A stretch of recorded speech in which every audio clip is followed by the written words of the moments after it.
A peace deal has finally been struck. But peace takes more than signatures and handshakes. The world is talking about the Israel-UAE deal. Tonight we'll break it down for you. We'll discuss what it means for those involved, for the region, and for India. The deal between Israel and the UAE is called the Abraham Accord. It's been brokered by the United States. Israel and the UAE have no diplomatic relationship. They do not recognize each other. Their leaders do not talk to each other. All of that will change now. Let me tell you what happens next. Israel and the UAE will now establish full diplomatic relations. Both sides will set up their embassies, their diplomats can meet. Leaders will hold bilateral talks. Now to the question of why this is so significant. What is the big deal? It's big because in West Asia, no Gulf country has a diplomatic relationship with Israel, which means Israel is not recognized by most of West Asia, except for three countries: Jordan, Egypt, and now the UAE. And like all stories, this too has a backstory. It's not like these countries have never engaged.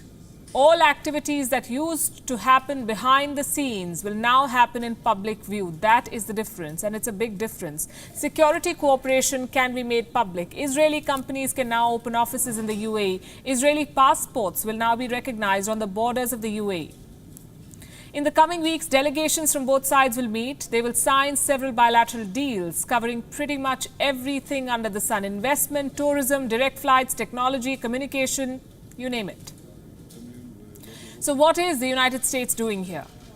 Well, a few years back, US President Donald Trump had unveiled his peace plan for West Asia, an attempt to settle the long-standing territorial dispute between Israel and Palestine.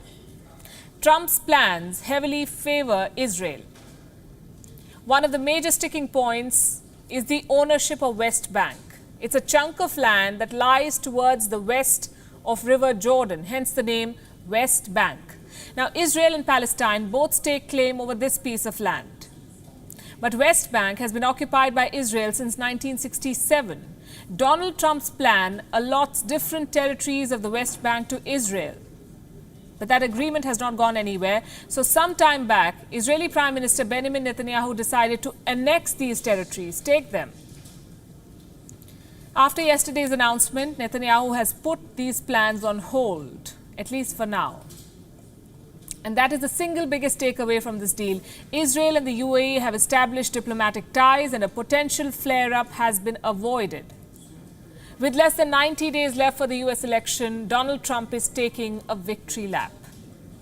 It will allow much greater access to Muslims from throughout the world to visit the many historic sites in Israel, which the Muslims want to see very badly and have wanted to see for many, many decades, and to peacefully pray at the Al-Aqsa Mosque, which is a very special place for them.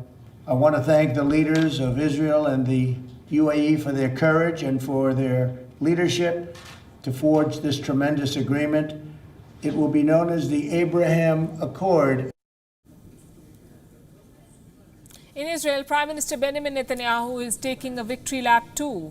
Two reasons for this. First, he has a way out of the annexation plan that was frankly going nowhere. And second, Netanyahu will contest the next election in Israel from a position of strength. The establishment of a full and formal peace between Israel and the UAE. It includes the mutual opening of embassies, direct flights, and many, many other bilateral agreements. This is the greatest advancements toward peace between Israel and the Arab world in the last 26 years, and it marks the third formal peace between Israel and an Arab nation. What about Palestinian leaders? Well, they're not happy about this. Palestinian President Mahmoud Abbas has denounced the accord. Another Palestinian leader said that the UAE has stabbed them with a poisonous dagger. In exchange for this, we will sell out Palestine and Palestinian rights. And the irony is, after doing all of this, they come and say, we did that for the Palestinians. No, you did not do that for me. I never expected this dagger, poison dagger, to come from an Arab country. Iran sees the Abraham Accord as a threat. Its sworn enemies, the UAE and Israel, have joined hands. What could be worse? Iran says This is a dangerous deal.